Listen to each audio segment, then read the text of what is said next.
Okay, it's 1 o'clock. So I think that we will get started. Thank you, everybody, for joining us today. I'm sure some of you are still coming in. Thank you for joining us. I really can't tell you how excited and grateful I am to have this amazing panel here, folks from the Resilience Institute, and everybody in the audience as well for this conversation. My name is Philip Loring. I'm at the University of Guelph, where I hold the Errol Chair in Food Policy and Society, and I will be the host of this conversation and the moderator of the panel discussion. Before we get started, I would like to say some thanks and make a territorial acknowledgement. We all, of course, because of the virtual nature of this panel discussion, are in different places around this amazing planet that we call home right now. So I would encourage all of you to maybe take a moment and acknowledge our relationships and the debts that we have to the people who have called these places home since time immemorial. I myself am talking to you from the Dish with One Spoon territory, what we now know as Guelph, Ontario, and I consider it a responsibility to live in the spirit of the Dish with One Spoon covenant every day, to be sure that there's always enough for everyone, whether food, knowledge, or love, because there is enough for everybody if we commit to making it so. Now, with that, I would like to thank the Resilience Institute for helping to make this happen. They've put a lot of resources into this, and I highly, really respect the organization and encourage you to support them and pay attention to what they're doing. Let me thank Laura and Eli in particular from the Resilience Institute. And, as you know, I was inspired to organize this conversation as a way to mark the release of my first book, Finding Our Niche. But given that it's common, the more commonplace events that we would normally do, if, for such an event, the book talks and the signings or such are just out of the question within this new reality of ours with social distancing. I saw an opportunity to do something different and to bring other people together to share their voices. And so I'm really, really excited. It's my pleasure to introduce our panel today. Without further ado, I will sort of go around and introduce you to our panelists. I'll start with Dr. Kelsey Leonard. Kelsey is an assistant professor in the Faculty of the Environment at the University of Waterloo. She is a citizen of the Shinnecock Indian Nation of Long Island, New York, and her research focuses on Indigenous environmental conservation practices for water security. Hi, Kelsey. Also with us is Wenjiko, or Wawa Gatheru. She is an environmental justice advocate and she is passionate about creating a more inclusive environmental movement. She's the founder of Black Girl Environmentalists and a prolific writer with bylines in Vice News and Glamour magazine. She's a Rhodes Scholar, and she is also the first Black person in history to receive the Rhodes, Truman, and Udall scholarships. Thanks for joining us, Wawa. Amy Cardinal Christensen is a Métis woman raised in Treaty 8 territory and currently living in Treaty 6 territory. She's a fire research scientist with the Canadian Forest Service, and she is based out of the National Forestry Centre in Edmonton, Alberta. Amy works with Indigenous nations across Canada, studying Indigenous wildfire stewardship and advocating for increased Indigenous leadership and participation in wildfire management. Elena Bennett is also with us. She's professor and chair in sustainability science at McGill University. She's really a truly inspiring researcher for me and a wonderful human being to work with. And her most recent work focuses on using radical experiments in society as seeds to improve storytelling and sense making about how we might achieve a good version of this Anthropocene that we live in. And finally, Dr. Gleb Regordetsky. He is a respected Indigenous ally and also author of Archipelago of Hope, Wisdom and Resilience from the Edge of Climate Change, which is a book that when I saw it and read it, realized I had to sit down and finish the book that finished Finding Our Niche. So thanks for that, Gleb. So thank you all for joining us. It's really, really lovely to have you all here today. Okay, so this is how we're going to run the afternoon. I've prepared some questions to start with, and I'll ask maybe sort of 5-minute or so responses from the person who I posed the question to, and then we'll just open it up after each for some conversation and then move on. And then after that, we'll open up questions to the audience. And so I'm asking the folks in the audience to think as we go. Jot down if you have questions. Feel free to use the Q&A feature that's right there in Zoom. We will be keeping track of the questions you've asked, and for the second part of this conversation, hopefully that will all be driven by the questions that you have for us. Eli at the Resilience Institute in particular will help us sort of wrangle the questions and and get them together so we can have a great conversation afterwards. All right. So let's just dive right in. I wanted to start with a question for you, Amy, if that's okay. It's a question about fire and climate change, because fire is, of course, one of the big issues that's on everybody's mind right now, with the fires in Alberta, California, Colorado, and elsewhere. They're devastating, and they're clearly related to climate change, but they're also directly the result of settler governments having displaced Indigenous people from the land, and in so doing, disrupting longstanding cultural regimes for fire management. So my question for you, given that you work directly in this area, what do you see as the way forward, and what changes are necessary for managing forests in a different way to address this challenge? Thanks, Phil, so much for having me today. And to all my other panelists, I'm really honored to be on this panel with you guys and looking forward to the discussion. So I think, I think we all know that current fire management is not working. We're seeing outbreaks of fire and, large fires impacting a lot of people through, direct fire impacts, but then also, we've got smoke across the continent too, which is also causing major problems. So, I think it comes down to that we've really lost our relationship with fire. I think Indigenous people always had that, where we used fire kind of in all ways in all aspects of our society. And I've yet to encounter a nation in North America especially, but also internationally, that didn't use fire in some capacity in their cultural practices.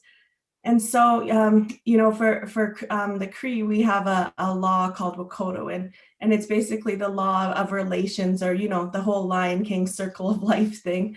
And many Indigenous nations have that as well. And fire it has always been part of that. So it's a tool that we use on the landscape to basically enhance where we lived. And, if we made mistakes with fire, like especially in northern Alberta, where I'm from, if you made a mistake and burned down all the forest around you, you'd think people always try to be very careful with fire. And so, we see with Western firefighting that it's very reliant on firefighting suppression techniques.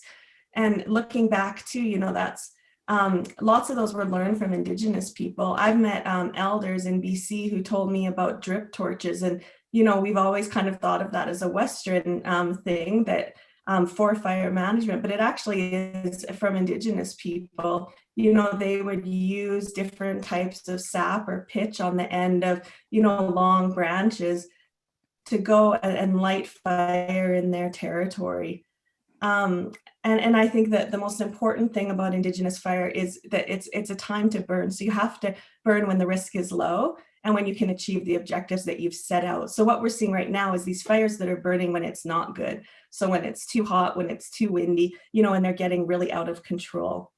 So, there's a move, I think, Phil, for moving forward to go back to using fire on the landscape. But, I have to admit personally that I feel a lot of frustration because I had, people, in my family and other people who were, either jailed or fined or even killed for using fire. And, now we're trying to go back and, reuse fire on the landscape. And so to me, it has to be Indigenous led, when we're doing this. And it comes to that whole land back movement, where we need to be able to use fire in our way on our territories to reduce risk. And it comes, I think the main issue right now in fire is that it's a power struggle a bit. So, we have kind of Western fire management agencies who, feel responsible for fire. And they're nervous to have people all over, I guess, using fire on the landscape. And it's understandable because, it is or it could be a safety risk. But I think because of that, there's just a lack of understanding of how Indigenous people use fire. And importantly too, like Indigenous knowledge is really adaptive. I think that's the neat thing about it. I always hear from people, oh, you guys did this before, like our forests have changed so much. We have climate change now. You can't do these practices anymore. And to me, that's completely false. Most people don't know, but in Northern Alberta, they never stop burning, just in different ways or in smaller capacity or behind the scenes. And so I think, you know, that our knowledge is adaptive. It's shown great success in mitigating fire risk. There's been case studies out of Australia and California just in the last year about where impacted communities was reduced because of Indigenous burning practices.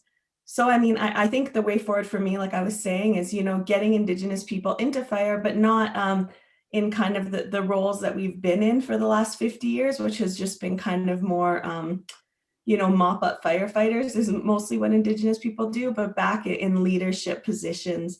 Again, though, there's always, you know, the lurking thing of climate change.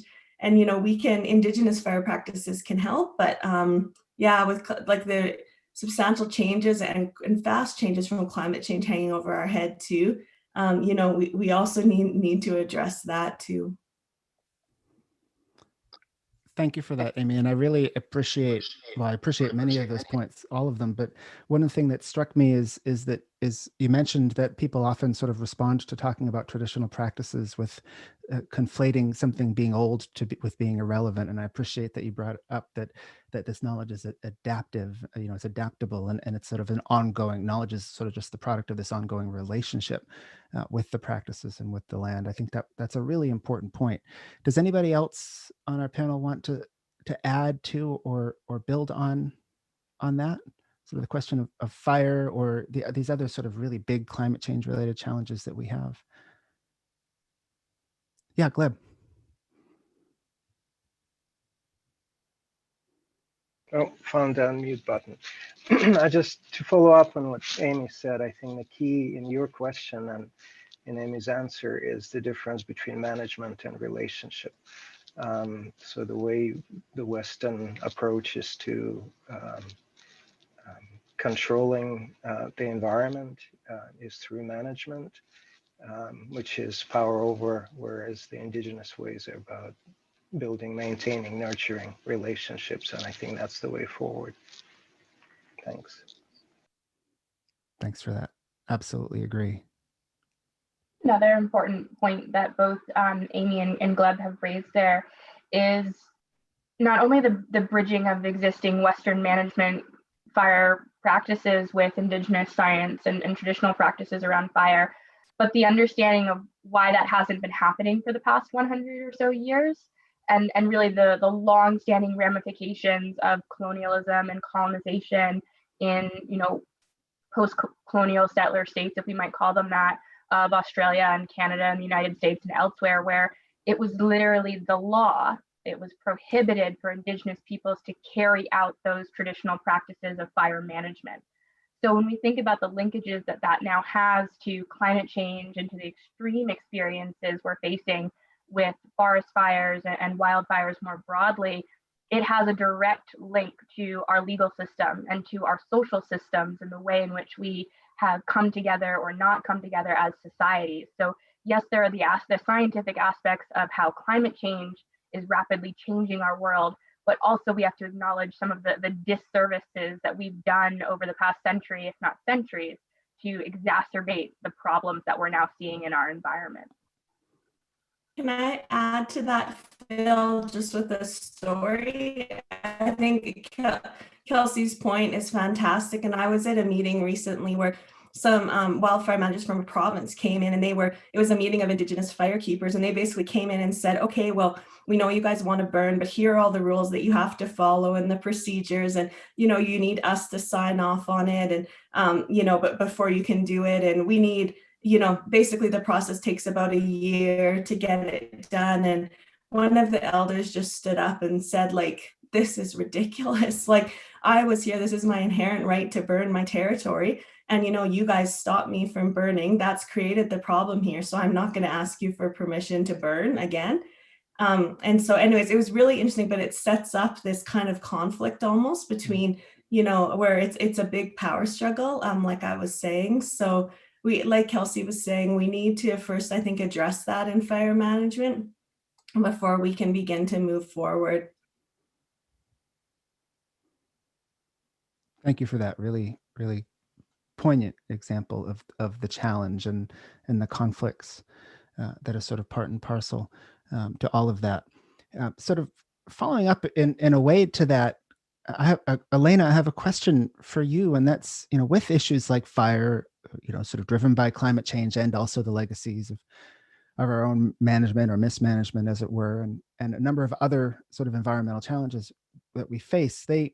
These sort of more or less sum up the way that many of us see or think about this age that we now call, that we think that we're living in, called the Anthropocene.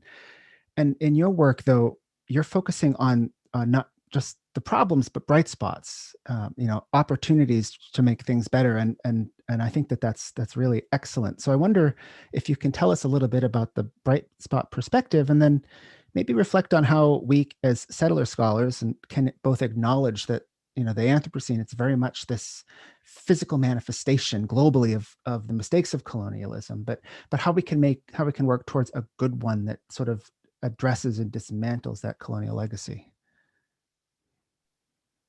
What a great question, Phil. That's lovely. So I'll just echo Amy to say I'm so thrilled to be part of this panel and get to learn from everyone. And so this project that we call Seeds of Good Anthropocenes really came from my own, I think I'm an optimist by nature, but I also was just feeling really bombarded by negativity and negative images of the future, and it's all going to be terrible. And I felt deeply like I needed to do something about that. And so we've been collecting examples of people who are doing just small things, trying to aim for a positive impact on people and the environment. And we're doing it for a few reasons. One is it's just very interesting to find out around the world, and we have about 600 or so of these seeds now.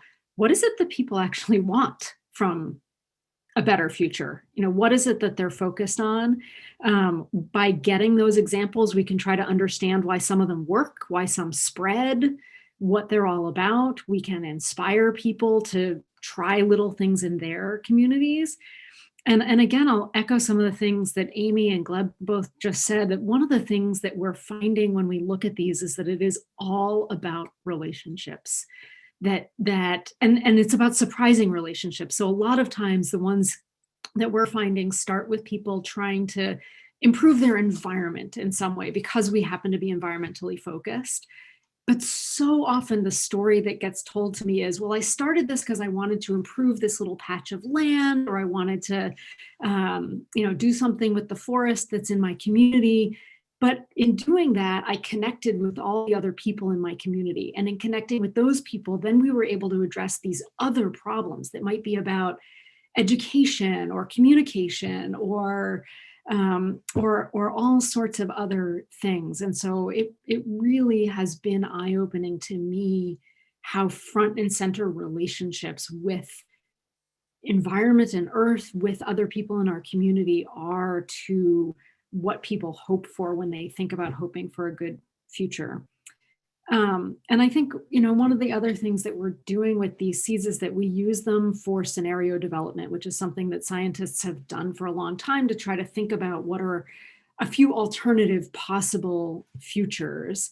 And, typically those focus on things like technology or trade or globalization, these sort of big drivers. But what we've been able to do is start with some seeds and sort of build those forward. And we can look at what things have to grow to make that happen, and then what things have to be dismantled. So when you're asking me about, how have we gotten ourselves here through these mistakes, we're able to really get in and kind of pick apart which pieces really need to be dismantled that aren't working for us to get us to where we want to go. And I will say, out of that, I think the things that are interesting or surprising to me, again, are the relationships or variables that show up as being important. Of course, technology plays a role. Of course, these trade is important, but the things that pop up time and time again are things like gender relations, or how we conceive of work or time, or who we choose to spend our time with. And those things end up driving so much more of what we're seeing about our ability to get to the place that people are telling us that they want to be.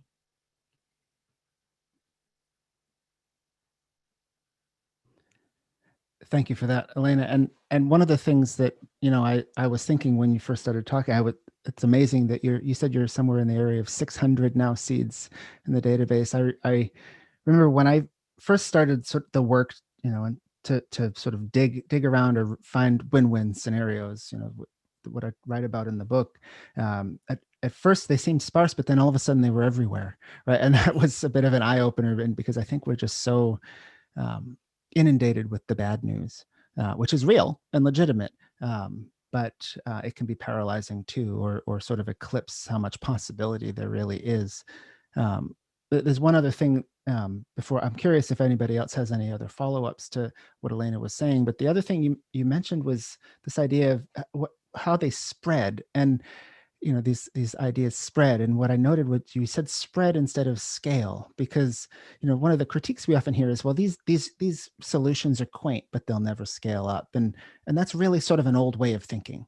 This idea that everything has to be very industrial and scale up to larger versions of itself. But the idea of spread is about partnership and sharing knowledge and helping people to figure out what works best with where they are and for who they are. So I thought that was a really important nuance. Does anybody else on the panel want to jump in with anything?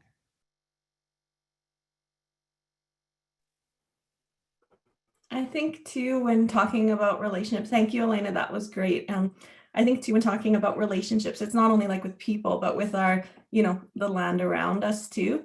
Like I know for me, it's the my non-human relations as well, that are important. So I think not only is it building relationships with people around us or in our community, but also with the environment around us. And I think when we're especially in fire, sorry, I always go back to fire, but it's important because lots of times with fire, we determine the impacts of, do homes burn, do things like that, are they affected? But lots of times it's not only that, it's like, if a recreational trail that you love is impacted, a certain stand of trees that you're really partial to. Like for me, I have grandmother trees on my property, and if they ever burned, I would just be devastated too. So I think that that's one of maybe the things that we need to understand. We're talking about relationships, is it's, it can also be non-human.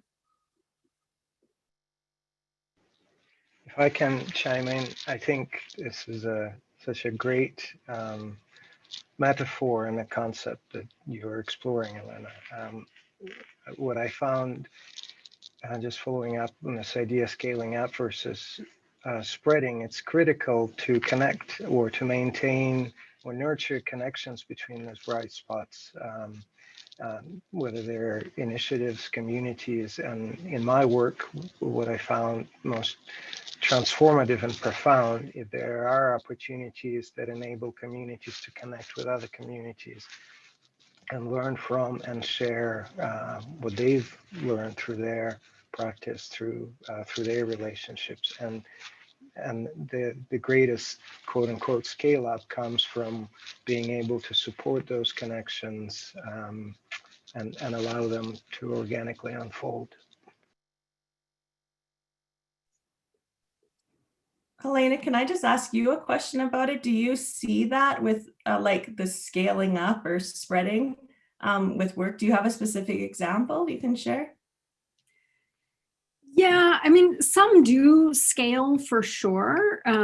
We see examples of that, but a great spread example that probably a lot of people know about, and it was almost too big for us to be a seed. We really were aiming for things that were just at the very beginning of that expansion, but something like transition towns is a good example of something that has spread, that started in one place as a community, really trying to build a sense of community and interact in a different way with each other and with environment.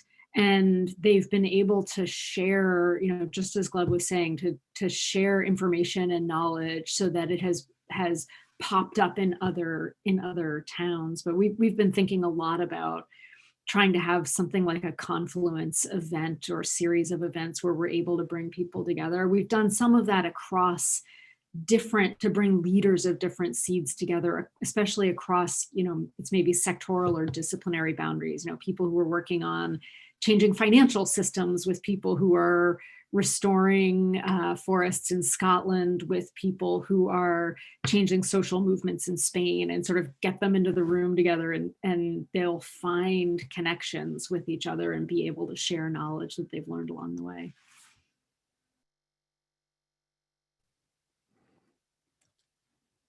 Really interesting. Any other follow-ups? So I think if we stick with the Anthropocene for just a little bit more, Wawa, many of the challenges that we think about, as being the bad sides of the Anthropocene are very much the manifestation of not just settler colonialism, but also white supremacy. And one of the responses has been the environmental justice movement, as you know, which has emerged in response to the fact that sort of the worst aspects of the Anthropocene almost exclusively impact and target Black, Indigenous, and other communities of color. Now, Wawa, you are an outspoken advocate for environmental justice and climate justice, and also for addressing sort of the roots of supremacy in conservation science as well. So what do you think are some ways that we can reimagine conservation and climate action moving forward and let more diverse voices lead to achieve solutions? Yeah, thank you so much for that question. And I have to say, I am very, very honored and thankful to be able to share this virtual stage with thought leaders that I look up to personally. So I think that question that you just asked is the $1 million question that we're all asking ourselves, especially right now where our world is in this moment that I hope isn't a moment of reckoning with our racist institutions and what we can do to really restructure them to create a climate future that doesn't leave anyone behind.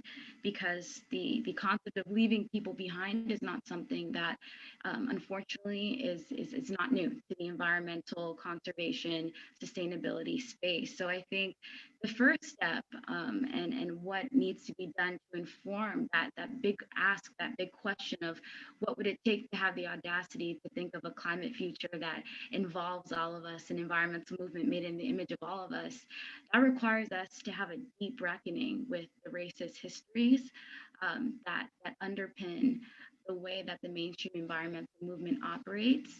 I'm still a student myself. I'm a first year grad student. I just finished my undergrad doing environmental studies. And had I not been also a student of my grandmother and my grandfather and the other Kenyan folks in my life that taught me about my own culture and my own relationship and ancestral relationship with the land, I would have never known that Black folks had an indispensable role to play in this movement. And that's because the histories that I was taught in my classrooms were almost completely that of a very white-led, white conservation. I'm a student of the classroom in which, founding fathers of John Muir, Theodore Roosevelt, Madison, Grant, were the folks that were introduced to me as the founding thought leaders of what conservation was, what wilderness is.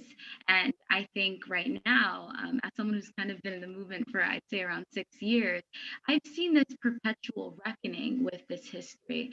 But what I don't necessarily see connect is the way that that history continues to inform the present and really lays the groundwork for why you don't find a lot of Black folks, Latinx folks, other people of color, poor folks within conventional environmental spaces, sustainability spaces, conservation spaces. I think what we need to do, say at an academic level, is to really reimagine what environmental curriculum should look like. As it stands, I'd say at a university level, themes associated with sustainability are taught within departments that may struggle with centering justice, with I guess opposing this idea that science isn't objective, the fact that justice and equity are also integral to the way that science is conceived and practiced, and where you will find, if you do, conversations about people of color and our relationship to the land and those things, you find them within departments that aren't necessarily explicitly a part of that sustainability umbrella. Then your law, sociology, anthropology. And I think something that needs to happen is that we need to better prepare students, allow them to have the opportunity to learn about environmental justice, not as this other movement outside of environmental advocacy and scholarship, but actually one that should be centered and understood as an integral part of what a just climate future should look like. And also, everyone always asks me, well, what does this movement look like if we were to let diverse voices in? And I think perhaps the answer is to look outside of the conventional movement. When we really begin to grapple with the racist history of the environmental movement and how it informs the present, and the fact that a lot of the mainstream understandings of wilderness and nature were constructed to inform a racialized conception of those spaces at the intentional exclusion of folks, that has implications of how folks specifically folks of color, Black folks, may see those conventional spaces that discuss wilderness as nature as not being those that involve them. But we are still fighting for our lives. Everybody's still fighting for our lives. Everyone wants to be included in a just future. So there are movements that exist outside of the mainstream umbrella where folks are doing this work and where that work is environmental work. And for me, a movement that I look to often is, and folks that I look to often are abolitionists. Abolitionists have this language of a just future, of a future where folks don't have to worry about having access to clean water, clean air, a future without prisons, a future where people can live equitably and actually have live to their fullest potential. And I think that exact language is the same one that we're seeking in this movement. So when people say, how do we let diverse voices lead? Well, I think we have a deep need to go outside of the movement, to build across and coalition build and really work towards that the pursuit of that goal of a movement that includes all of us. And I think also it requires us to look within the movement as well. Something that I have always found to be really disturbing is the fact that since 2009, when the Green Report 2.0 by Darcia Taylor came out, and they've been every couple of years doing taking a look at the racial composition of U.S. Environmental organizations, from nonprofits to governments, to even the private sector. What we found is that within the United States, while the United States is made up of 36% people of color, we only reach the 16% green ceiling within environmental organizations. Why is that? Well, perhaps those spaces aren't doing a good job on allowing for folks to be able to fight for environments that involve them, involve their communities. And I think that's something that also needs to be done as well. And that also extends to rethinking funding priorities, and really providing resources for folks to begin to even have research money to investigate some of the reasons and some of the ways that we can work towards involving more folks within this sphere. Thank you very much for that. Does anybody else have anything they want to add? Oh, go ahead, Kelsey. Yeah, well, thank you for sharing that just wealth of information. Like, I think you hit so many amazing points there that I don't really know that there's much more to say, but just so many kudos and do what she said. But one thing I will sort of take it maybe a step further or add something just from my practitioner level experience is, again, going back to concepts within the Canadian context and then maybe more broadly internationally around reconciliation. We have to also, I feel like sometimes folks who aren't BIPOC, aren't a part of communities of color or marginalized communities are like, you know, where are all the people of color in environmental conservation and science? It's like, you guys are unicorns or something. And it's always kind of, you know, makes me chuckle and a bit fascinating, because we're not unicorns. We are here. We've been here for, you know, centuries, if not millennia. But again, it comes back to, in theories of reconciliation, the impact that colonialism and segregationist laws have had on environmental spaces. When we, you know, in my practitioner level work in both the Great Lakes and ocean policy along the Atlantic Ocean, a lot of folks are like, well, why aren't there people of color coming out into ocean planning meetings for the Atlantic? Or why aren't there people of color coming out into Great Lakes, you know, management meetings? And it's what many of those folks don't realize is we were prohibited by law from even going to the beaches, from even going to the shores. You know, if we tried, we were arrested. You know, so there's a whole, and this wasn't even just in the rural South of, you know, good old America. It was everywhere. It was across Canada. It was across, you know, northern regions of New England in the United States. And it affected all different types of marginalized communities, predominantly communities of color, both Black and Indigenous, and other communities, Asian, Latinx, et cetera. But it also affected the poor.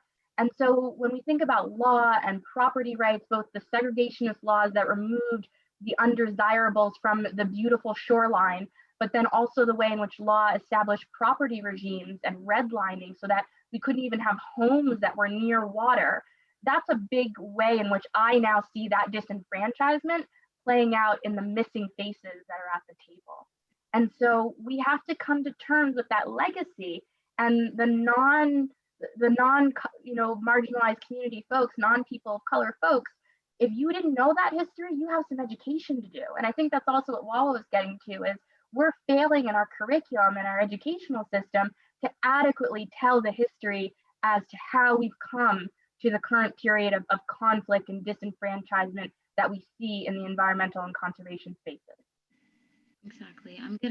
You made me think of something that I thought was also really important, is when folks don't have that history lesson, or not one lesson, because this is also something that has to take place over many years, especially as individuals, right? Something that I found very troubling as an undergrad, and even to this day, is that I personally have felt as though I was never comfortable doing field work. My university was in rural Connecticut. I'm from rural Connecticut. Even having grown up in rural Connecticut, I still didn't feel safe going into fields outside of my neighborhood, because people didn't know who I was, and they'd be thinking, who is this random Black girl out here? And someone might call the police. And for me, as a Black woman, that can be deadly. So when I think of something that I wrote in a recent article where I talked about how it was very, very confusing to me that today you have folks that are so literate and so well at crafting grant proposals regarding DEI and inclusion, and having diverse stakeholders engage with their work, yet folks didn't really understand the legacy and continual violence of Black and Brown criminalization in the outdoors, and didn't understand why it's important to have safety protocols for employees or students doing field work, which is so crucial in the conservation science realm. I said, wow, this is a perfect way to show how not understanding or even knowing a history exists is violence, legitimate violence. And it was very disappointing to me that the conversations making that connection needed to arrive at a point where we had to see a video of Christian Cooper birding in New York City, of all places, and being criminalized simply for being in a space that was deemed not a place for him as a Black man. So I think people also have to understand that reckoning with this history isn't just something to be done to accommodate this moment. It's also a huge safety issue and necessity. Well, and I think what you mentioned there is also really important. There's the historical aspect, but there's also the contemporary aspect in not only private citizens criminalizing BIPOC bodies or bodies that are not similar to their own, but there also are still existing laws that prohibit certain bodies from entering certain spaces. So, we talk about personal experiences. I did my undergrad at Harvard University in Cambridge up until 2007, and I came into Harvard in 2006. There was a law for the city of Boston that prohibited Indians, they could be shot on sight from entering the city of Boston. That law wasn't removed until 2007. So technically, for the year that I was doing, public education work in the city of Boston, leaving Cambridge and entering Boston my whole freshman year, I could have been shot on sight by the law just because I was an Indigenous person.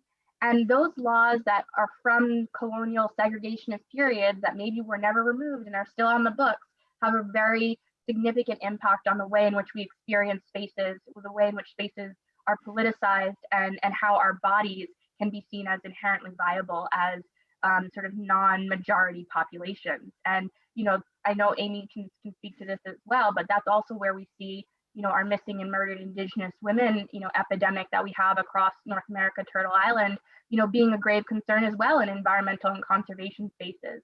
When, our women's bodies are found in rivers and lakes and along, rural areas, how then do we create a safe space for, non-white bodies to be in these fields? That's a great. Can I just add one thing to there? I think Wawa and Kelsey, what you guys said about education is so important. And I think like for Indigenous people in fire, to me, it's like the two aspects. So it's, our allies are non-Indigenous people learning about the history of fire. And, that Indigenous people, like people say to me, oh, Indigenous people aren't interested in fire now. And I just want to say like, well, you kind of shot or fined them before for doing those practices. So, it kind of makes sense that they might want to stay out of the field. And then the other one is on education of like Indigenous kids about, fire and learning from their elders and getting back on the land. And I think it instills like such a confidence, but also, as Kelsey was saying too, like with the Indian Act in Canada, lots of Indigenous people would be disenfranchised if they went to university. So in Canada, to advance in fire management now, you need a university degree. Well, most Indigenous people, don't have that. So we technically, most Indigenous people, I should say, like 20, 30 years ago, wouldn't go to university as much. So we tend to get now, like our senior welfare management staff is almost exclusively white in Canada. And I think that kind of creates an issue too. And even now, like you have to have a forest tech degree or a university degree to advance in fire, which again, I think is a big issue and prioritizing kind of that Western knowledge over experience. And I've heard too from a lot of firefighters that do try to go into the industry, they talk like you guys are talking about the violence against them in terms of racism that they experience on the fire line. So I think, these are things that we really need to start beginning to address and have conversations like this about.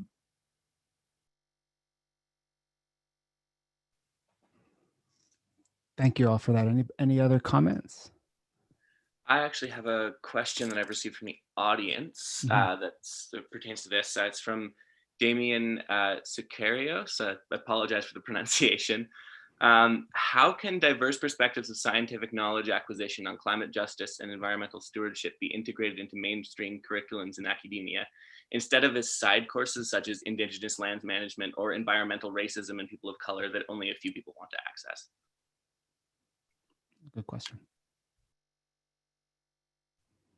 We have any early takers on that, Amy? Yeah. I don't have the answer really. I think maybe Wall or Kelsey can answer a bit better. But I mean, I was just gonna say we see that in conferences too, or things where we always have special panels on Indigenous people instead of having Indigenous knowledge kind of woven throughout a conference.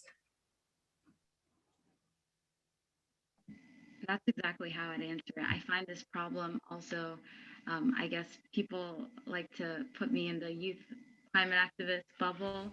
And when I'm on panels, it's usually youth panel or the DEI panel or the environmental justice panel. And I'm like, well, if we're actually working towards a movement that includes all of us, that requires having that representation on every panel, not just a side panel.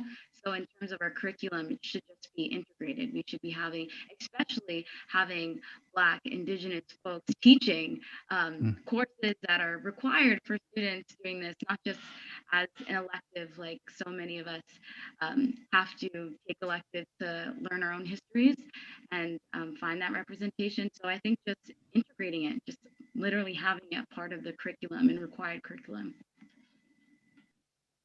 Yeah, so I think both Amy and Wawa spoke to next steps is that faculties and departments have to actually do a whole curriculum review and ensure that not only an Indigenous curriculum is integrated throughout, but that there is a level of diversity across the board. And there is, I think the constant pushback is, well, what about my academic freedom?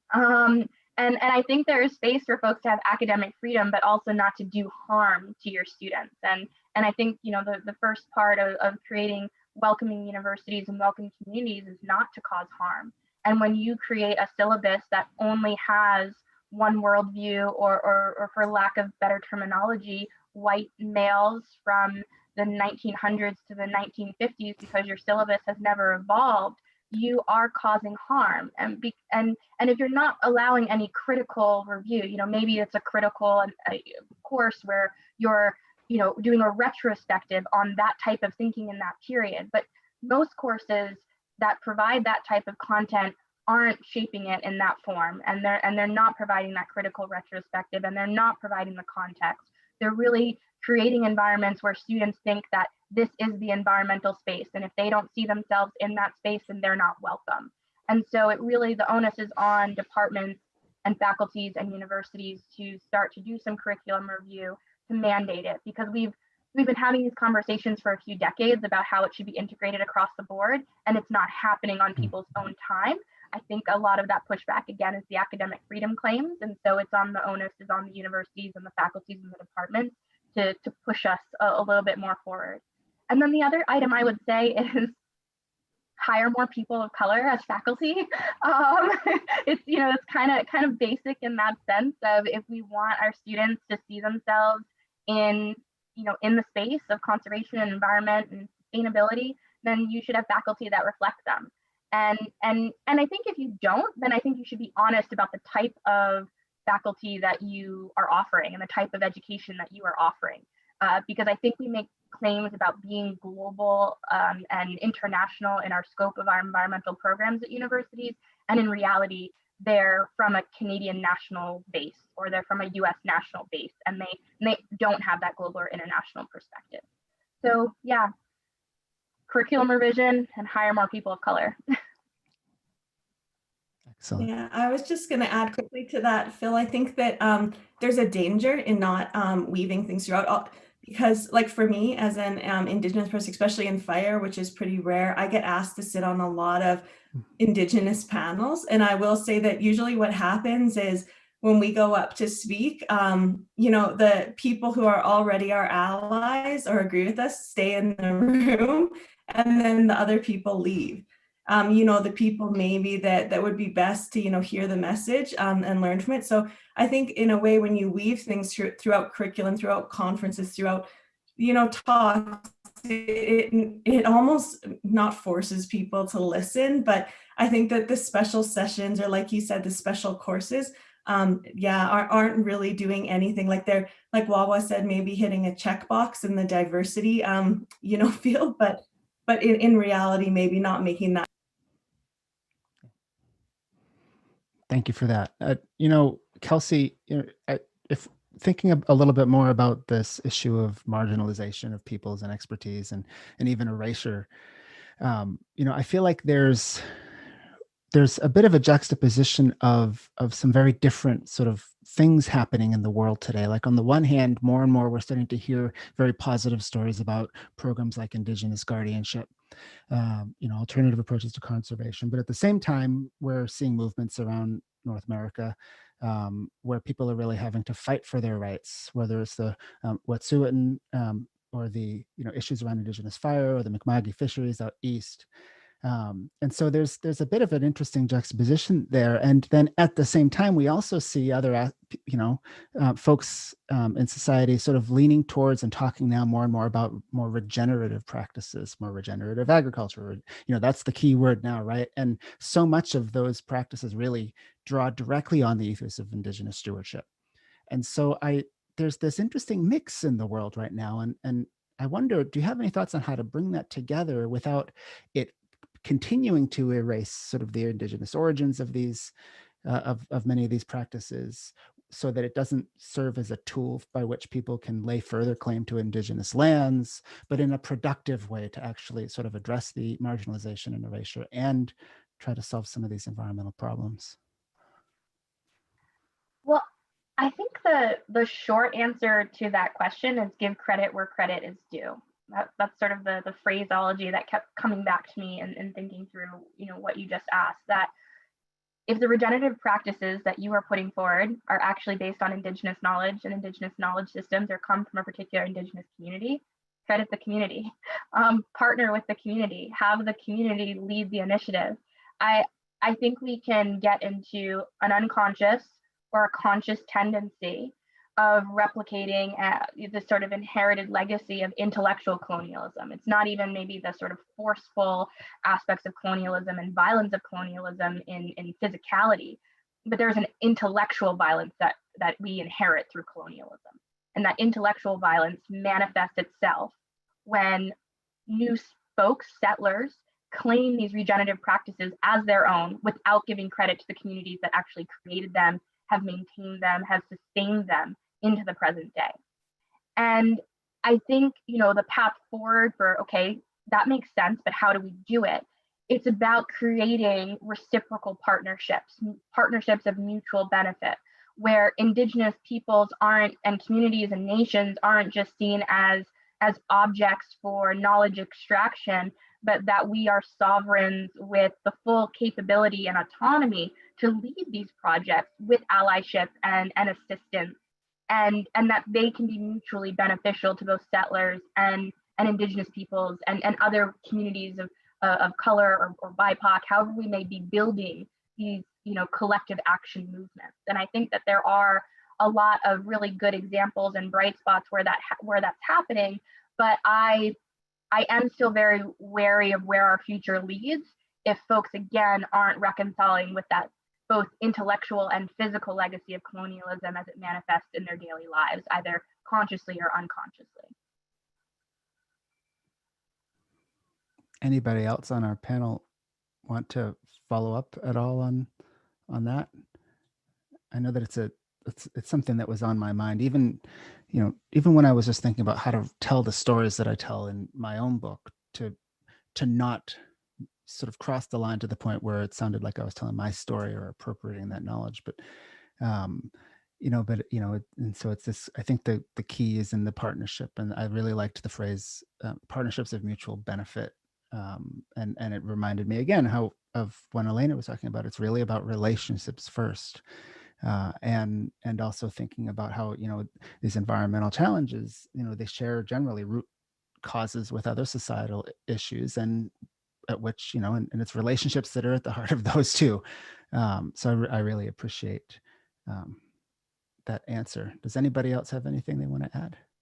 Well, I think I've got another question from the audience that kind of is almost answered in part by that, but just in terms of prompting more discussion about that. What's a possible solution to traditional Indigenous ways of knowing, informing education, decision-making, health, and so on, while at the same time respecting that some traditional knowledge holders may be concerned about protecting traditional knowledge? Quick answer: listen to them. if they don't want to share, then they don't have to. I think the forcing anyone in the world to share something that they are uncomfortable sharing is not a good practice. It's not an ethical practice. I think that oftentimes we might even want to take a step back and ask, why are they not wanting to share that information? Again, there's probably a legacy of harm or trauma associated with their instinctual reaction to protect, which they're not irrational. They're not making that decision without logic or reasoning behind it. So I think we should take a step back and really get into a point of conversation with the other entity, whether it be Indigenous or non-Indigenous, to ask, oh, why are you feeling the need to secure or to protect that particular knowledge? Do you think that I could cause you harm? Do you think that the process could cause you harm? And as you start to unpack that, you also then start to find pathways for building solutions and really building trust, because that has to be the foundation of any successful partnership or relationship that brings together communities from different backgrounds and different worldviews. Can I jump in there too, Phil? I just wanted to pick up on the issue of trust, because I think that that's really critical. And what you were talking about before, Kelsey, with like the give credit where credit is due. I think sometimes we tend, especially in academia, I give the kind of credit that I want, but that's not always the kind of credit that's valuable to somebody else. And so to me, this issue of trust, which for me starts with some sort of very, very deep and intensive listening so that I can hear, what is it that somebody else values? What is it that, if I'm going to give credit where credit is due, what kind of credit is meaningful or important? And that those sorts of things just have to be foundational to figuring this out. I'm not going to be able to guess right. I have to be able to engage in conversation and get to a point where I can ask someone and really hear the answer. I think too, just Elena, to further on that point, in like I do qualitative research, and in that, we're often trained to make, keep things confidential, make people anonymous. And I'm actually finding now in my work, like that's how I was trained in university, but I'm going the total opposite way now. Usually when I speak to elders now, they want their knowledge to be given to credit for them. So instead of, participant 44 says it's, elder so-and-so of this and this nation. So that then, moving forward, it's, they get that credit, and to them, that's important. Like it shouldn't only just be an acknowledgement in, your acknowledgement section. Thank you to such and such nation.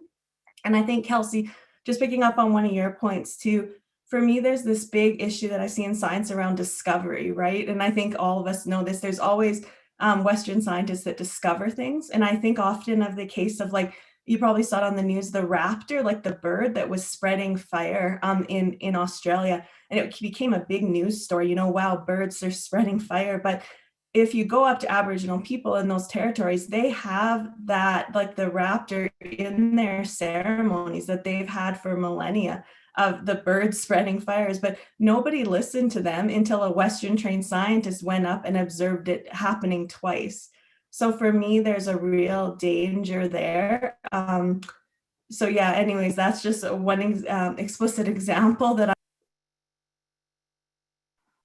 Well, and I think, Amy's raised some really great points there, and Elena as well, in terms of how do you build trust, and then also this aspect of discovery that we see in Western science. And again, that discovery, that idea of discovery is a manifestation of the process of colonization that has happened, in North America and other parts of the world for centuries. So I think it gets to Phil's earlier question too, that I wanted to share, but I didn't know exactly how to share it at that point. I think this is a good point to share it, whether or not the Anthropocene can be a positive geological age.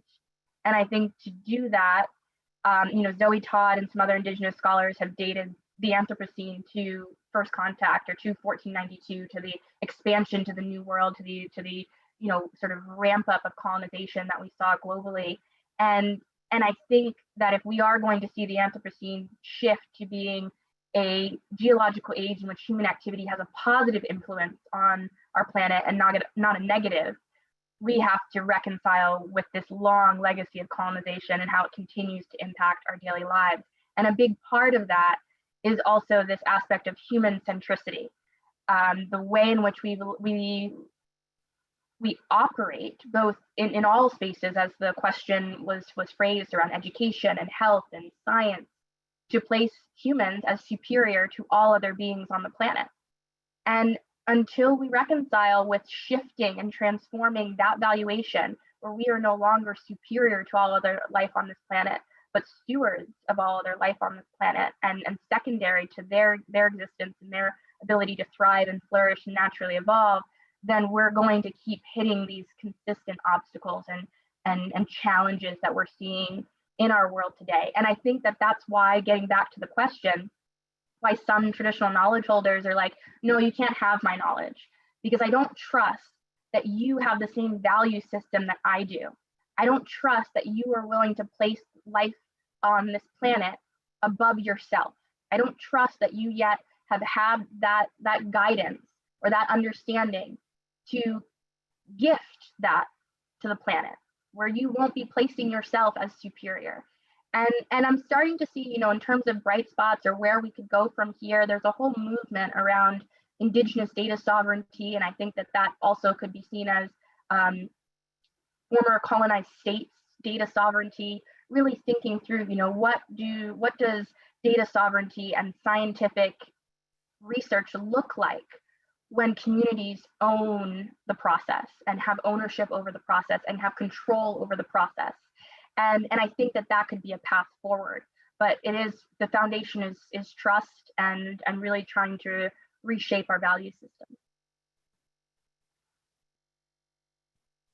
I think on that note, it's good to bring up this question from Sean Topcock, which is, how can we transform Western institutions to not only recognize Indigenous worldviews, but also be accountable for implementing cultural rigor and academic rigor at the same level? How can we hold ourselves accountable as Indigenous scholars? And how can we protect our cultural, intellectual, and tangible knowledge? It's a great question. I'd love to hear from our panelists on, but first I have to say, Sean, thank you for joining us. It's really great to hear your name on this. Sean's at the University of Alaska Fairbanks and a good friend. Anybody have a thought on that?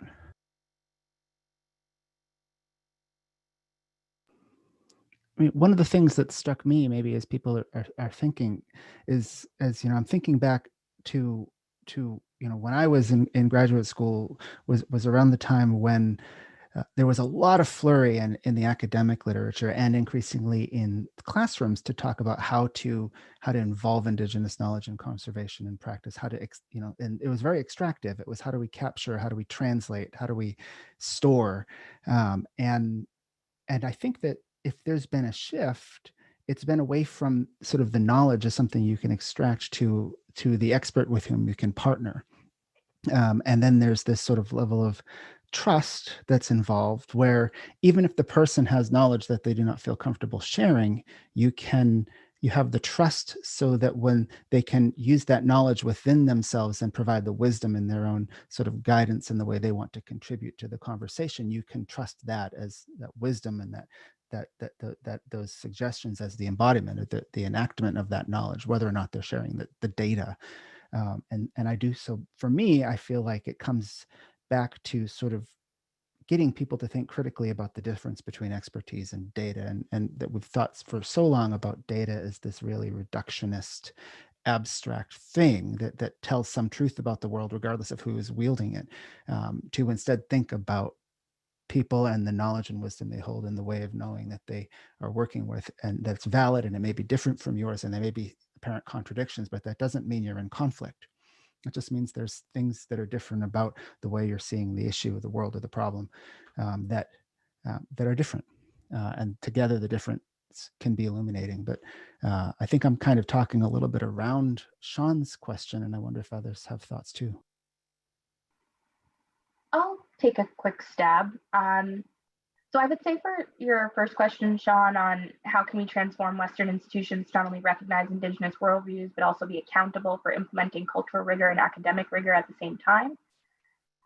This is a question that I grapple with quite often and frequently. And I've really been inspired in wanting to listen to community members who sometimes say that some of this knowledge might not be for Western institutions to have or to house or to hold. And so one of the things that I am constantly rethinking is maybe our expectations for Western institutions to transform into these, maybe magical unicorns themselves is not sufficient, right? Or is a false expectation. What I've been shifting to is how do we make Western institutions better partners? how do we make them responsible for the data that they're gathering, for the researchers that they're instructing, for the way in which they're creating new generations of leaders and scientists and researchers to do ethical work. That's as opposed to trying to completely transform the whole institution. And maybe those go hand in hand, but it's easier for me to think about how do they become good partners and create better leaders than to totally transform the institution that wasn't designed by us for us, so it may not be able to ever be transformed. How do we hold ourselves accountable as Indigenous scholars? I think that's going to be different for each individual person, but one of the things that I think is really important is also that our communities hold us responsible for the work that we do, and that as Indigenous scholars, you have communities that you are responsible to, whether those be human communities or non-human communities, but that you have, folks outside yourself that you have a responsibility and a duty towards. And then your last question about how can we protect our cultural, intellectual, and intangible knowledge, I really would point listeners, I wish we had 5 hours with you, but then you might get really tired of Zoom. But I really would point listeners to the Indigenous data sovereignty movement. In my particular space of working on Indigenous knowledge and Indigenous knowledge systems, I think there are so many amazing researchers coming out of the Native Nations Institute at the University of Arizona and globally that are working on Indigenous data sovereignty ethics. They've created a whole slew of new frameworks called the CARE principles that I think are really, really powerful tools to reimagine at a global scale what does the protection of cultural intellectual knowledge look like. So there's a whole book that came out of the New Zealand University, I think it's AZNU Press, but it's free to download. I'll see if I can find the link, and it's just Indigenous Data Sovereignty is what the book is called. And a great scholar named Desi Rodriguez Lone Bear, Dr. Desi Rodriguez Lone Bear, who's Cheyenne, and now at UCLA has been writing some of the seminal pieces on that. So I want you there. Can I just follow up on what Kelsey said there, Phil? So I don't know, Kelsey, that was such a positive answer compared to what mine's going to be, but like I feel tired. I don't know about other people out there, but like for me, I go to work and not only do I have my, my job, my academic job, but then I also, any sort of reconciliation thing that comes through the federal government, I get calls about it, I go home and try to unwind. I don't know if it's unwinding on Twitter, but then I get in arguments on there with or frustrated about things that I'm seeing on there. And like Phil and Kelsey and I just went through an experience with a study that basically erased Indigenous knowledge from a region of North America.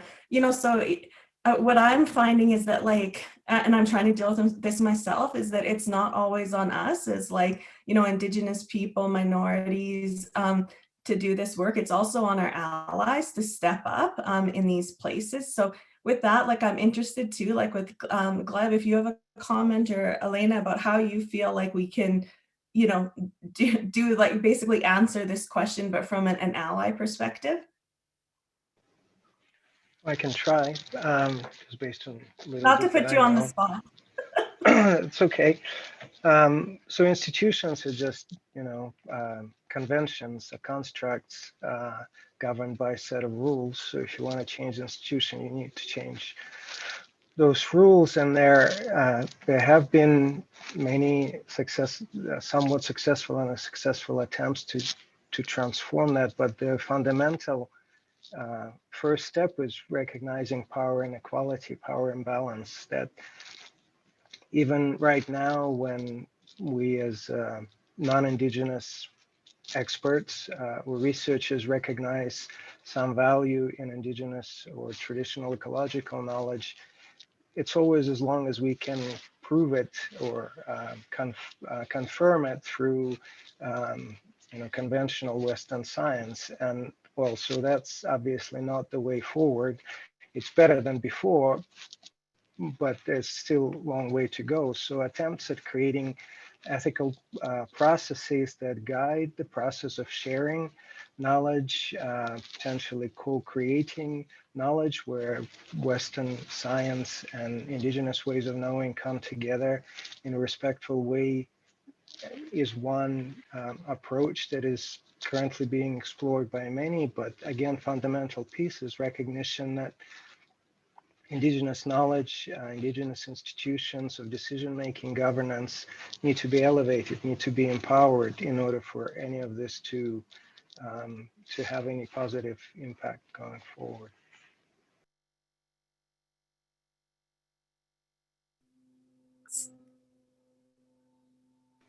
Maybe I can just also add, I really love everything that you guys, all the points that you raise, and trust is important. So I just have two thoughts on this.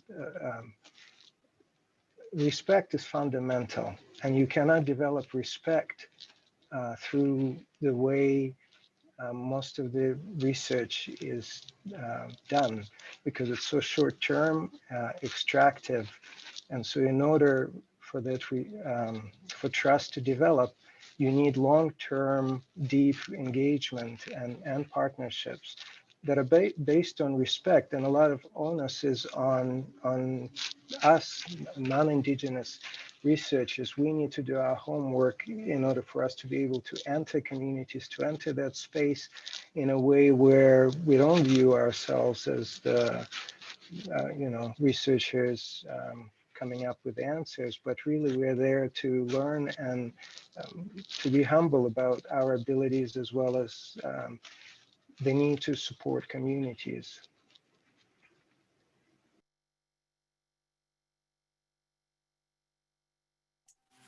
Yeah, this is maybe where I get into my less optimistic view. I mean, I do think it's really important to rely on allies and not, this isn't a job for only a certain segment to take on. But I do worry about the fact that our, once knowledge is there, is out there, is put forward, it's not controlled, but the way we use it is sort of culturally informed.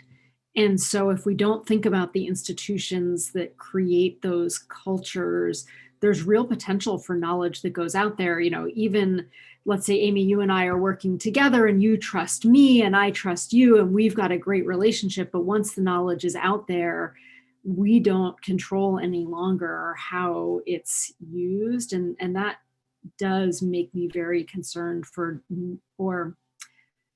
concerned for need for much larger cultural change in how we're treating information and knowledge and the sort of institutions by which we're sharing that. And when I look around, I don't think that anybody in the sort of academic world is being very well protected by the cultures that we have around knowledge and publishing and everything else. So it's the long road to go.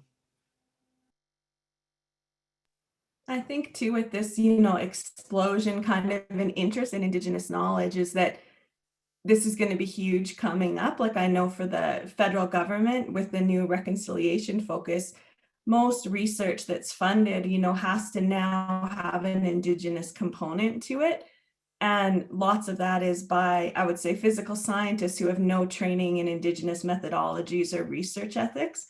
So it's a huge concern for me. And I think, unfortunately, I think for the next little bit, it's only going to get worse. Unless, like Gleb was saying, like our allies, can step up and, do some training about, like one thing that I often hear is like, well, we're allowed to make mistakes, but in my opinion, like, no, you're not, because, people made mistakes a long time ago. We can learn from those mistakes, and we don't need to make the same ones again in research.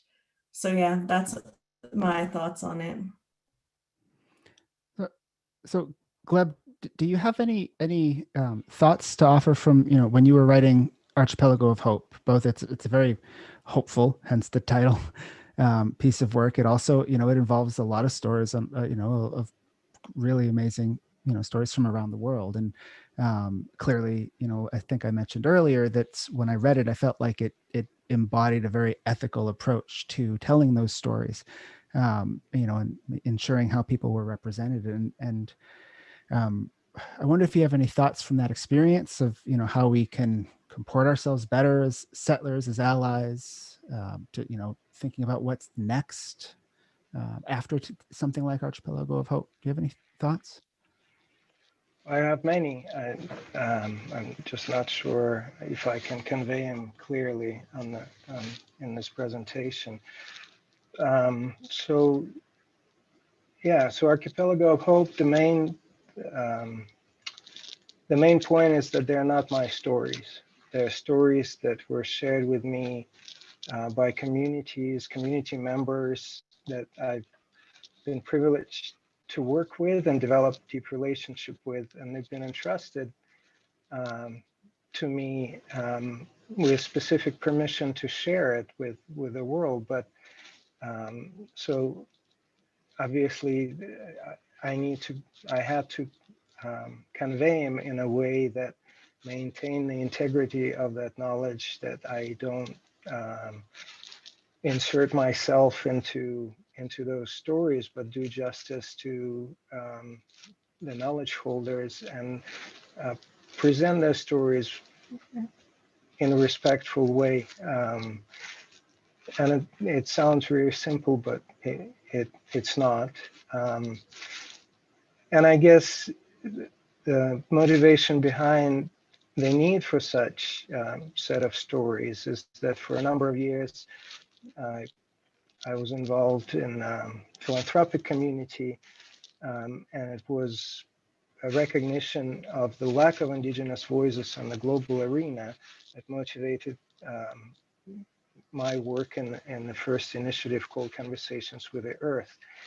And it was a participatory project with some of the communities that are profiled in the book, but much larger group of Indigenous and non-Indigenous partners around the world. And the idea was to enable those communities to tell their stories of their experience with climate change and bring those stories to the global audience.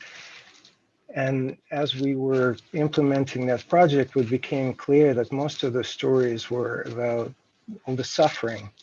And obviously, it's an important thread in any narrative, in any storytelling, but it's not the only one. But one way or another, the Conversations with the Earth was more about the suffering of communities due to climate change, but the hopeful side of it, how they're coming up with the solutions to their problems at the local and the global scale, was not very prominent. So my hope was that in the book I would have more freedom to actually elevate those stories and show that despite all those struggles, their communities do see hope, however, from the outside, however desperate those their predicament may seem. And there's the other word in the title of the book, archipelago. So the idea is that those stories are those islands where relationship between people and environment is still somewhat balanced, somewhat harmonious. And there are many islands out like that out there. And the challenge is that they are more and more disconnected. And so my hope for the future and hope expressed by members of those communities that connection between those islands, that archipelago continues to grow and thrive. Yeah, so that's one thought. I don't know if I really answered your question. You did. And it brings us full circle back to the issue of relationships and seeing those relationships grow. I'm curious, to keep the hopeful trend. If anybody else on the panel has similarly sort of hopeful thoughts moving forward about what's next. Oh yeah, please. Can I ask you a question? Is that allowed? Sure. So title of your book, Finding Our Niche, and a little bit that I understand what niche means is our place on Earth in this web of life. But I'm curious about the word finding. Is that how you is that the expression of your search, or is it more about just finding our place, or is it about actually shaping that niche and shaping that place?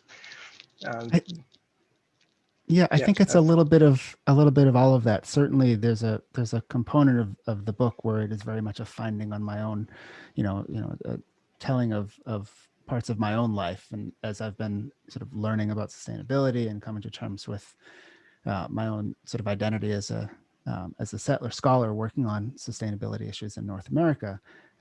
But I do think there's also this process moving forward that a lot of us really have to understand and think about, that is a sort of a journey of finding, because we have, at least those of us in the broader settler Western culture have very much alienated ourselves from our environments through this sort of false separation of ourselves, this assumption that we're superior and not part of nature.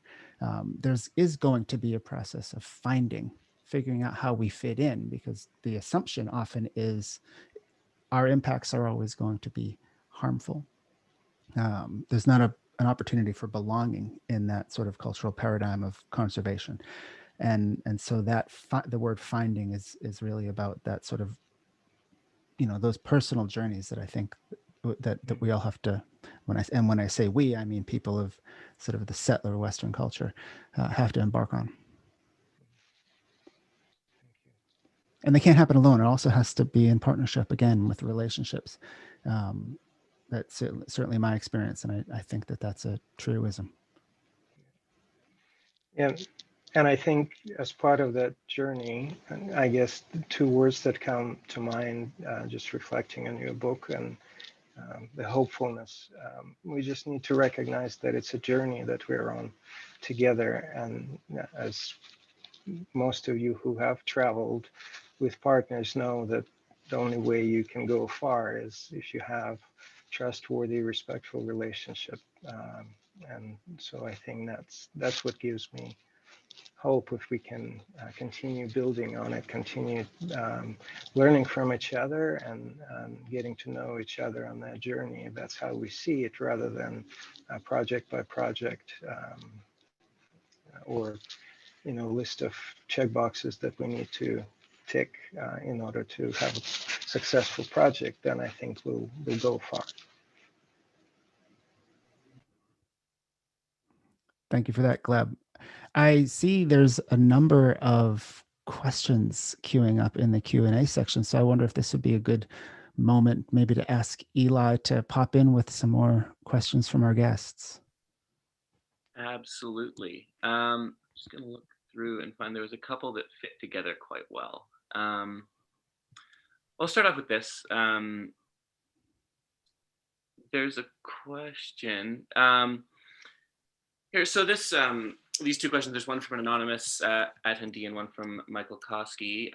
So the first is, apart from integrating the indigenous knowledge into curriculum and academia, what other ways can we ensure that this knowledge is acknowledged and integrated in society? Which goes hand in hand with the second question, which is what can be done to bring the values of Indigenous worldviews into non-Indigenous cultures, to bring a fundamental change to non-Indigenous behaviors and cultures that are more supporting of the world and all of its beings in a sustainable and mutually respectful way.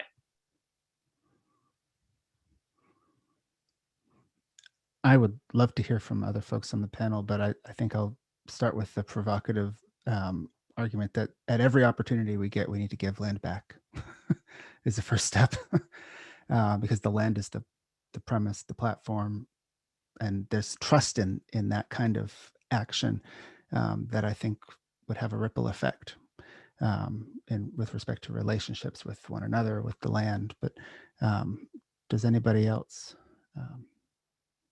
want to?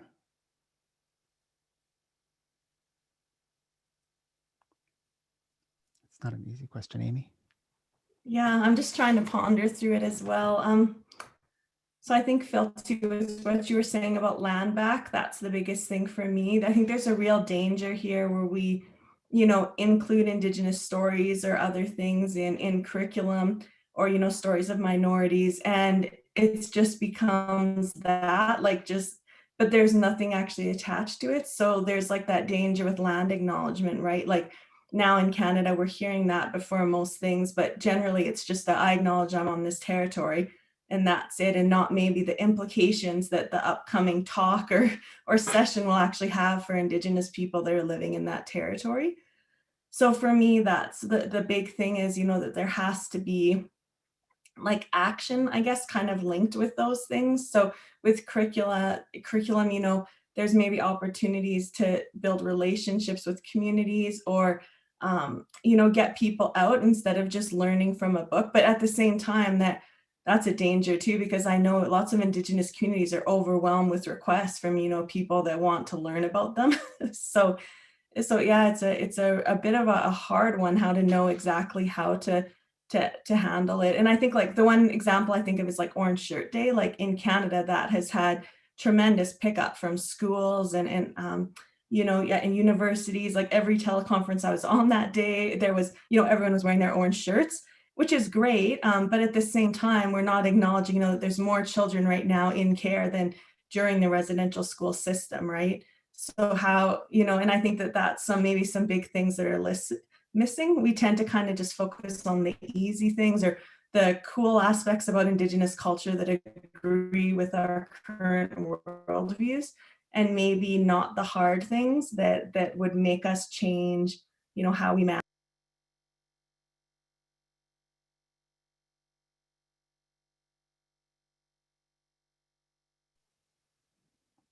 Anyone else want to try to follow up on that? If not, Eli, we can feel free to challenge us with the next one. All right. I'll go to a question from earlier on. So Benjamin Miller says, thank you all so much for your time and shared wisdom. His question is, how can we cultivate meaningful relationships or connections with those who might hold very different cultural views? For example, those who still cling to settler colonial hegemony. By extension, how can we engage otherwise toxic worldviews or thoroughly colonized minds with both just conviction and meaningful compassion? He would also appreciate a comment from Gleb regarding related dialogue between the North Atlantic West and Russia.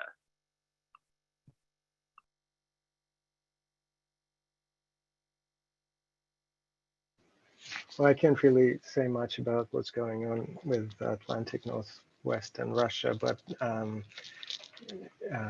the first part of the question, I guess, what I find a promising approach that's been productive is this idea of ethical space, of creating and maintaining ethical space between different knowledge systems, different worlds of view, as a space of possibility where you recognize that, first of all, you recognize that knowledge is a manifestation of a particular way of understanding your place in nature, in this world, with its whole internal logic, its internal validation system, where the experts that you interact with don't need to be cross-validated by scientists, and where you enter that space ready.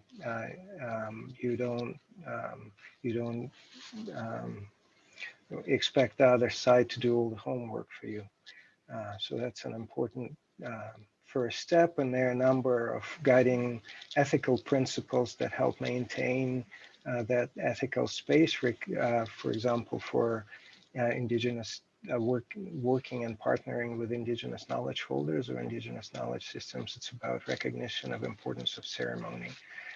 It's understanding that the integrity of each knowledge systems, recognition that it's important to protect knowledge and the knowledge that's been shared and co-created when Western science and Indigenous knowledge come together, needs to be co-protected by all the partners. And I think, it's also, for me, it's important to understand that, yes, we're trying to create something new when we talk about relationship between Western science and Indigenous knowledges. It's important to recognize that it's not you know, Western science is quite diverse. There are many scientific disciplines, and there are multiple indigenous knowledge systems and worldviews that have interacted and have found way to respectfully share with each other for millennia. So we just need to be really honest about what we are trying to do and learn from those experts and those examples.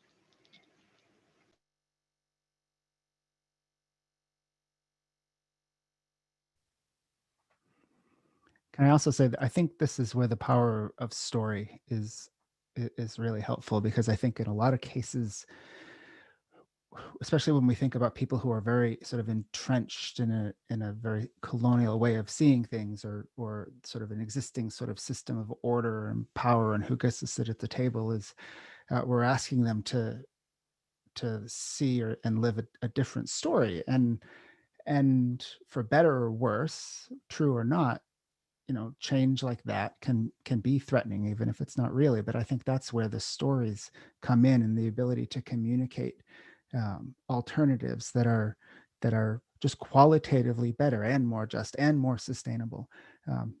We connect with story at a very human level, and so that's why I think Archipelago of Hope, other examples of telling stories to sort of get people to think just a little bit differently about who they are and how they relate to other people, and to the challenges and their solutions is important. Yeah, I think on that too, with the stories, I think that it's important to get people out on the land. Like, one of the most successful programs that I've seen for incorporation, or getting colonial mindsets to change, has been the Fire Sticks Alliance program in Australia. And so that's a group of Indigenous or Aboriginal people who are using fire on the landscape. And what they do there is they have an annual gathering every year. And at first it used to just be like Aboriginal firekeepers who came, and it's 4 days that you spend on the land looking at fire, how you can use fire. And it's really expanded now to over 400 people. So allies and Indigenous people, they're learning together. And the one man is someone who I know who's really high up in the state of Victoria in fire management. He was saying to me that he kind of thought like, oh yeah, this is great that Indigenous people burned, but it's not applicable to today, and probably lots of the knowledge that they had is based on story. But he was telling me that one of the first things that they do is when they're going to burn an area in this one nation, they will take a kind of a burning dish and walk around the area where they're burning to let the animals know that smoke is coming, that fire will be coming through the landscape. And he said, like, at first he didn't see it, but then he said when he was out at that camp with them on the landscape, he actually started to see insects like kind of start crawling up the trees when they first kind of got that smell of smoke and moving up into the canopy, because there it would be safe from the low intensity fire on the ground below. But to me, those are where you can change worldviews, is getting out with people and learning together. I don't think you can do it from a book.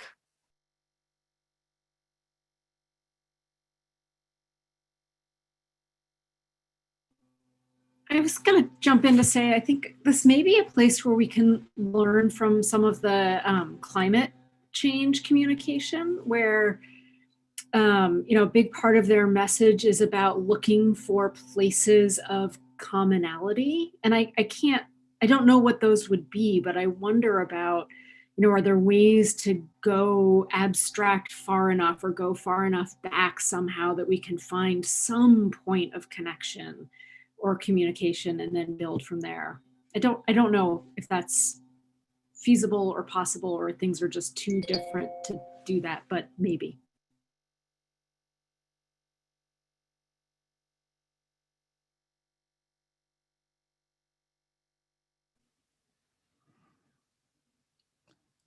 Thanks, everyone. Eli, maybe one more question or set of questions from the audience, then we'll try to wrap up. Okay. This one's good. So It's from Alex Klistoff, and it's time is short for critical environmental policy changes to occur. It takes time to build relationships. How can we communicate these valuable ideas to nations and people in power? How do we counter the forces of nationalism and corporate interest to implement this message? That's quite the question. Anybody want to try that one on for size?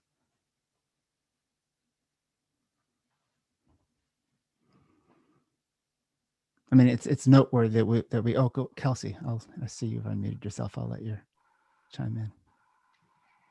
Yeah, well, I think firstly it's collective action, and it's protest, and it's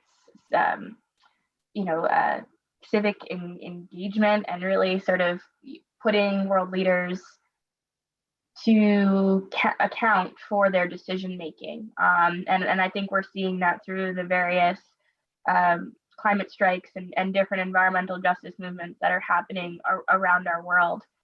The other thing that I think in terms of the urgency is I'm very interested in how we can use existing legal mechanisms to rethink the way in which we govern the environment. So one of those aspects is grants of legal personhood or the rights of nature movement, thinking about how we can combat climate change, and particularly the way in which anthropogenic instances are exacerbating climate change through grants of legal personhood that then would allow for environmental bodies, nature to have standing to have some type of litigation that would then prevent polluters and be able to go through the court system in that fashion. The other thing I'm really interested in, so legal personhood in the US context, because I'm sort of Canadian and US in both political systems right now, but in the US context, we have just had a Supreme Court justice approved. So I think it's time now that we expand the court.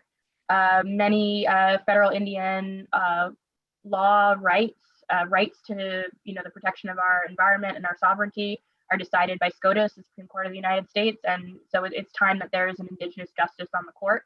I think there are some other spaces in which communities need to be represented on the court, and so I think it's time to expand the court. I think that's something that we can do in the immediacy. Vote. It's an election tomorrow. Hopefully you've already voted, but vote is a big thing.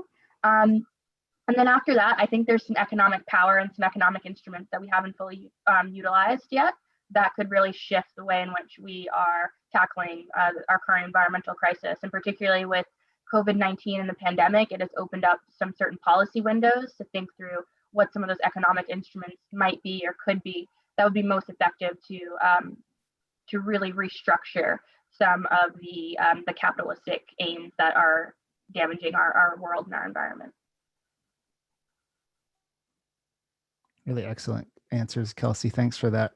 When you talked about sort of mobilizing and protests, I thought it's remarkable as an example of how community organizing and sort of ground up mobilization works. It's really remarkable to think that the of the two candidates that are running for president of the United States, that Joe Biden's climate plan, while not perfect, is tremendously way more aggressive than I think anybody anticipated. And I think that is the direct result of groups like Sunrise Movement and all of the other sort of, on the ground grassroots movements to push the, what they call the Overton window, the acceptable range of policies that people are looking for their legislators to provide. That's a big shift. And, as a systems thinker, I think about how, radical change, you almost don't realize you're there until right before you get there. And so, so it may seem like, movement, so grassroots movement takes too long, but it only takes too long until it doesn't anymore, because you've just crossed that tipping point, and now everybody who was standing in your way is now trying to get out of the way of the snowball rolling down the hill, or they're, joining the cause. And so I'm encouraged, despite the gravity of many of the issues like nationalism and issues in national and global politics, that some of that polarization actually indicates that we're actually closer than we think. We just need to keep pushing a little bit more and keep mobilizing a little bit more. I am a real advocate for ground up change. So thanks for that. Any other comments to that last questions, or final thoughts or points of hope that anyone would like to offer?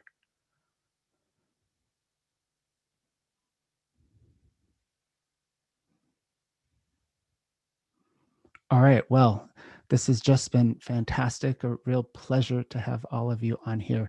I can't say enough about how grateful I am that when I asked you all to join me for this conversation, that you all said yes. I'm very grateful for your time and your thoughts, and hopefully ongoing collaboration and friendship with all of you. So thank you very much for that. Thank you also to the folks at the Resilience Institute.